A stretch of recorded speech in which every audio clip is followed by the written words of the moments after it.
makeup tips to look younger. Before you come at me about this video and looking younger, I am 35 years old, and although I don't have a lot of signs of aging, I do have minor signs of aging. However, I do currently work with women of all ages, skin tones, skin types that fight the signs of aging, and these tips are, in my opinion and experience, the most universal that will help anyone look younger with their makeup.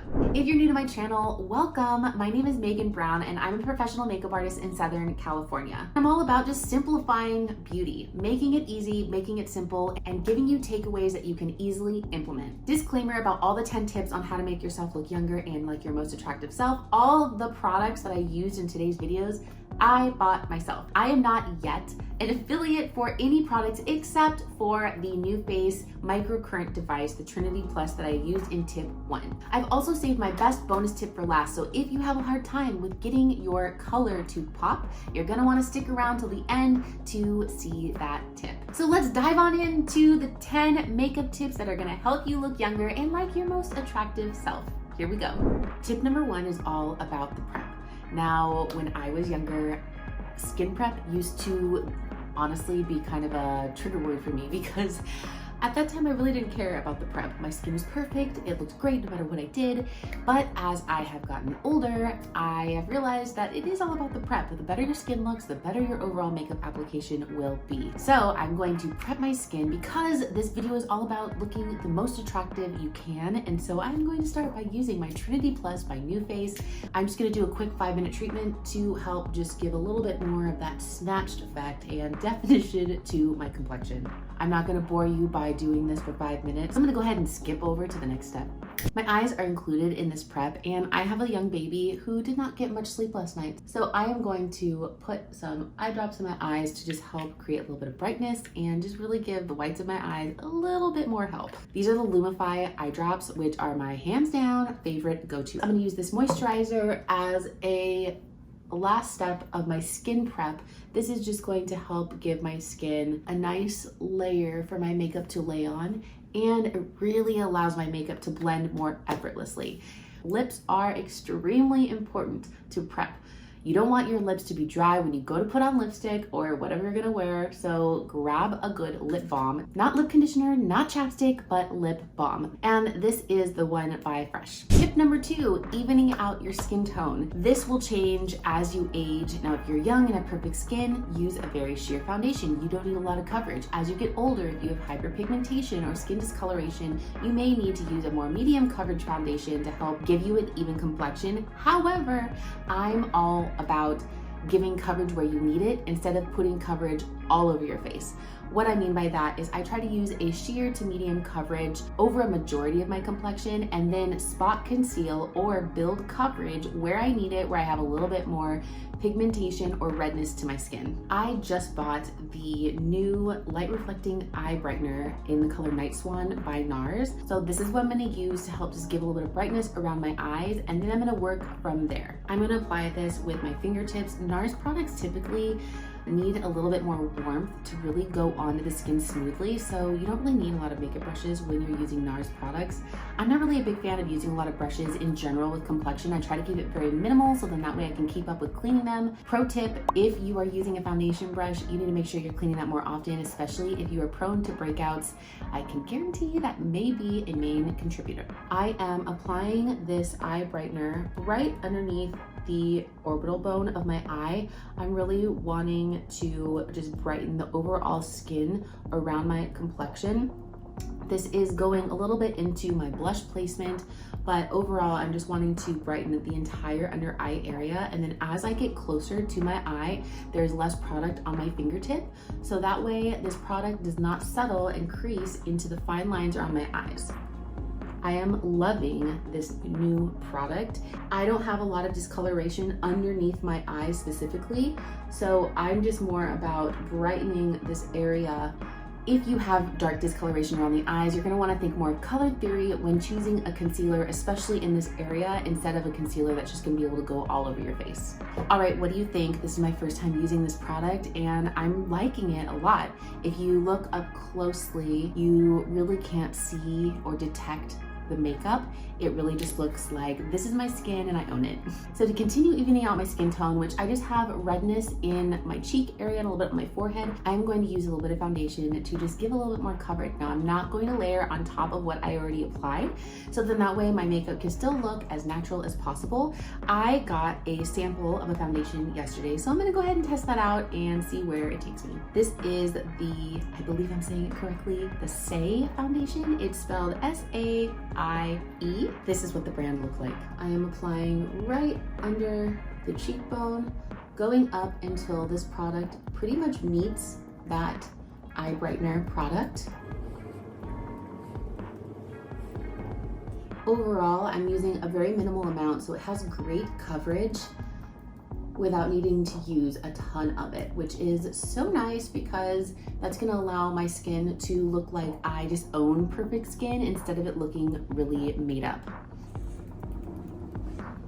All right, look at the difference. I'm going to apply it where I have the most pigmentation and then continue to blend out from there. And I might as well take whatever's left over underneath the chin. Overall, when I'm looking at a foundation, I don't want to be able to see any signs of that foundation on my complexion. Tip number 3 is start to use matte or flat colors on your eyes. Now hear me out. I know that everyone loves shimmer. However, shimmer enhances fine lines, wrinkles, and crepiness. So if you're okay with that, keep using it. I'm not saying don't ever use shimmer. You can, but try to be more mindful of when and where you use it. I'm using the Longwear Cream Shadow Stick in the color Malted Pink by Bobbi Brown. I am going to use this all over the lid. Now we all have a different amount of lid space. So when you are applying this, I'm sure that your spacing is different than mine. Apply it all over the lid, and then when you open your eyes, you're going to want to take either with a soft blending brush or with your fingertip and just help blend out that edge to where that shadow stick ended. And this will work with a shimmer, any matte pencil, anything that is a eyeshadow pencil, you can pretty much do this exact same technique with. Tip 3.5 is use a color that's going to be enhancing with your eye color. You don't have to stick with just neutrals. Now, this is somewhat of a neutral color. I'm going to liven it up with a little bit of color because we're in the middle of summer and might as well use color to my advantage. I'm taking my amazing Pat McGrath palette. I am obsessed with this palette. I am especially obsessed with this bronzy tone right here. Now, this is a shimmer, and again, you can use this. You just need to be a little bit more mindful of how you're going to use it. Today, I'm going to keep my eyeshadow matte. I am going to use this really soft, beautiful pink tone, and I'm going to use it all over the lid, layering it on top of the eyeshadow pencil I just used. This is going to help it from creasing. It's going to help it be long wearing. It's going to make the color pop a little bit more. I'm going to start with the majority of the product at the base of my lid, and as less product is on the brush, I'm going to work my way upward. Now, one thing I know that a lot of women struggle with is when they open their eyes, their shadow just disappears. So one way to help make your shadow show up more is take a look at yourself straight into the mirror, and you're going to keep your eyes open and kind of do like a windshield wiper effect. Now again, according to your eye shape, eye spacing, eye size, your placements can be a little bit different, but you're going to just look ahead at yourself and take your shadow up a lot higher than you would expect to. But do you see how you can still see that color peeking above my crease onto my brow bone? This is also a great tip for hooded lids. Let me show you what it looks like when I only keep this color below the hood of my lid. And there you go. See how this eye is instantly looking bigger and brighter because you can see that color above the crease and onto the brow bone. So let's bring that shadow up a little bit more by looking straight ahead and bringing it up way higher than you would ever expect. I now want a little bit more definition at my lash line. So instead of using an eyeliner, I am actually going to use this eyeshadow. It's more of a burgundy tone. Once again, it's going to be more of an enhancing tone. And this can be used in so many different ways, but I'm just going to use a flat angle brush, and I am going to just work that product into the brush. I'm going to just keep it real simple and apply this right at the base of my lid. And I'm starting at the outer corner. Now, depending on your eye spacing, eye angle, eye shape is going to depend on how far you bring it inward. I am not going to bring it in far. I want this to still be a somewhat natural looking makeup. Let's even myself out. I'm keeping my eyes open so I can see exactly where this is being placed, and I'm not bringing it too far inward. And I'm also able to know how high I need to bring it on my eyes. My eyes are not perfectly symmetrical, so I have to go about doing them a little different in order for them to look the same. Look at the difference between the shape of that liner that I placed. It's slightly different on both sides, but when my eyes are open, it looks more symmetrical. I am going to now just soften that hard edge to that shadow just because I prefer to not have hard edges within my makeup. Okay, blended versus not blended. Do you see how much softer this look is becoming? To complete my eyes, I'm gonna throw on mascara, but I'm not gonna bore you with watching me do that, so I'm gonna skip on through to number 4. Tip number 4, I kind of already went over in tip number 3, and that is just a matter of using different types of colors within your eye makeup.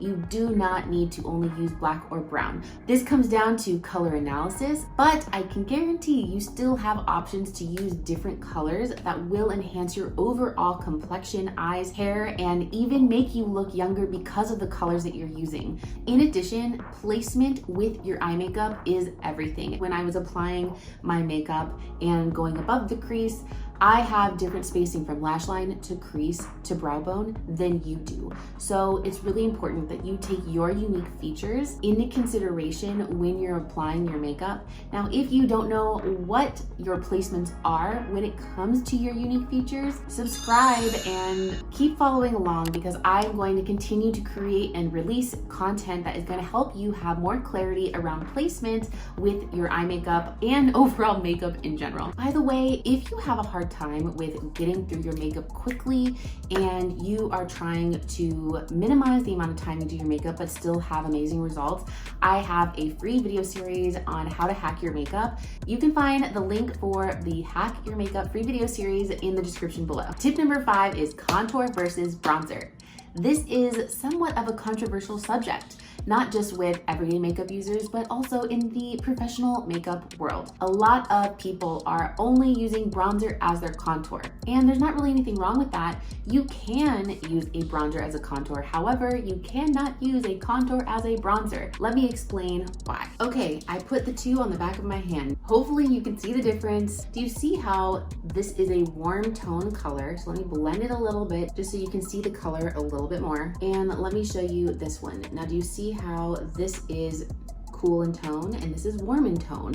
Now, warmth can pretty much be applied all over your complexion. It's gonna be like you have a sun-kissed glow. It's going to give you a little bit of shape and definition, whereas a contour has to be applied in very specific placements. You cannot apply this all over your face like you would a bronzer. Otherwise, you're just gonna look like you have dirt rubbed all over your face. Now, this is not the intensity that I'm gonna be using this product, but using this as an example for you to really see the difference between your bronzer and your contour. I'm going to first apply bronzer. Now my placements, once again, are going to be different than your placements because I have a different bone structure than you have. So you need to be applying your bronzer according to your own facial structure. It doesn't have to be so exact with placement. You really have a little bit more room to play when it comes to a bronzer.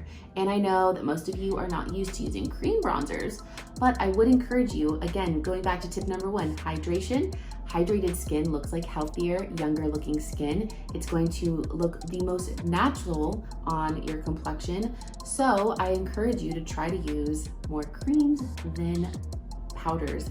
Now for you oily skin girls that are like, I don't want to put any more creams and have any more shine on my complexion than I need to, you can choose to skip the cream product recommendations and go for powders, but I do suggest at least trying it out and seeing where it gets you. Instantly, do you see how much more warmth I have to my complexion? How much more shape I have to my complexion? Let's now add in a little bit of contour. Now, contour does not need to be done every single time you do your makeup, but this video is all about how to look like your most attractive self. So let's just go ahead and add a little bit of contour. I love doing a little bit of jawline contour because my jawline needs a little bit of help. It kind of just like is all flat and there's no difference really between my neck and my jaw. So I like to just add a little bit more definition by adding this contour here to make it look like I have a more snatched jawline.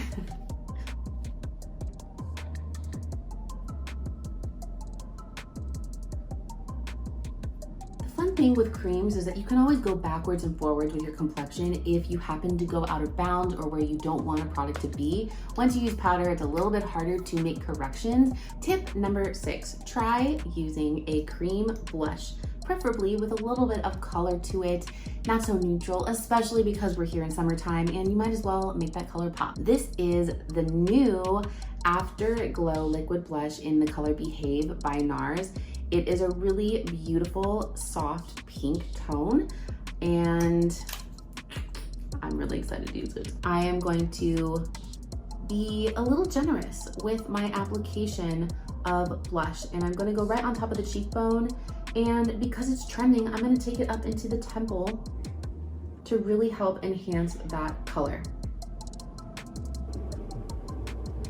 I'm going to first apply and then work on blending. And I really want this color to pop, so I'm going to layer a little bit more. And I really want to just have a really smooth and seamless finish, so then that way you can't tell where this blush starts and stops. Tip number 7, stop baking. Baking is an internet term with makeup that was invented by beauty influencers that are under the age of 25 that can put a ton of powder on their skin and not look dry. So for those of you that are wanting to look like your most attractive self and youngest self, use a minimal amount of powder that still allows your makeup to be set. I'm using the Givenchy powder. I am just going to use what is in the palm of my hand. This is one of my favorite brushes to use so I'm not applying too much powder all over my complexion. So before I lay this brush onto my skin, setting my makeup, I'm going to tap out this entire area to make sure that I'm not setting any of the makeup into any of the fine lines and creases. And now I'm going to just create some space underneath the eye to then move this brush and just pat and press into the skin. So take a look at the difference between both sides before I even myself out. Now see how the shine is cut through here, but then once it gets over to my cheek, I have a nice high shine. Whereas over here, you still see a little bit more of the texture of my pores, which isn't a bad thing. I love pores. But if you are wanting to minimize the appearance of your pores, you're gonna wanna set it with a little bit of loose powder, and it's gonna help the longevity of your makeup. So once again, I'm gonna start underneath the eyes and then move towards the center of my face where I don't want it to be shiny. Really, your T-zone is kind of a universal place that you don't want to have a lot of shine.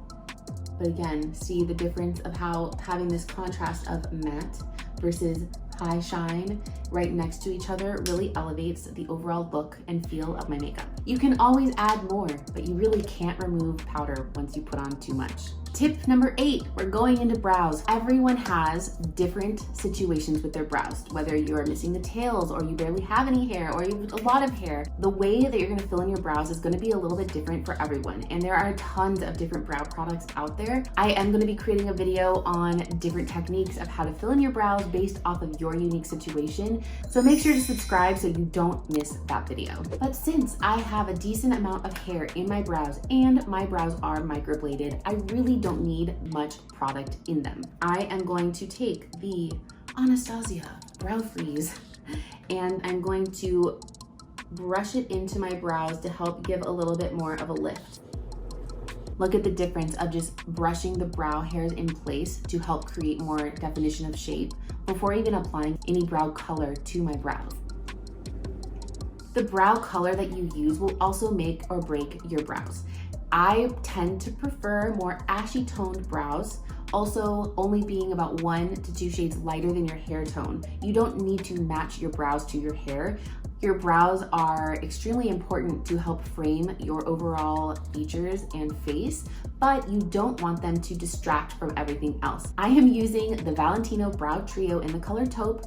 I'm gonna first use the pencil side and really just work more on the arch of my brow here. give a little bit more shape to the arch of my brow and to the tail. I'm gonna do the same thing on the other side. Go straight to the arch of my brow and to the tail. This is where I need the most help.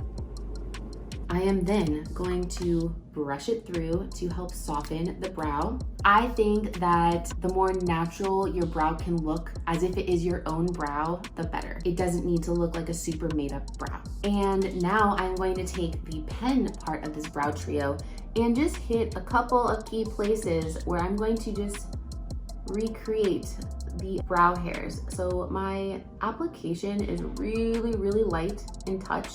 You are basically just trying to help create more balance between the two, knowing that they can't be perfectly symmetrical, but that you can get them as close as possible. If you're loving this video so far, please be sure to like and subscribe. Leave me a comment. Let me know what tip so far has been your favorite aha moment. Tip number 9, lips.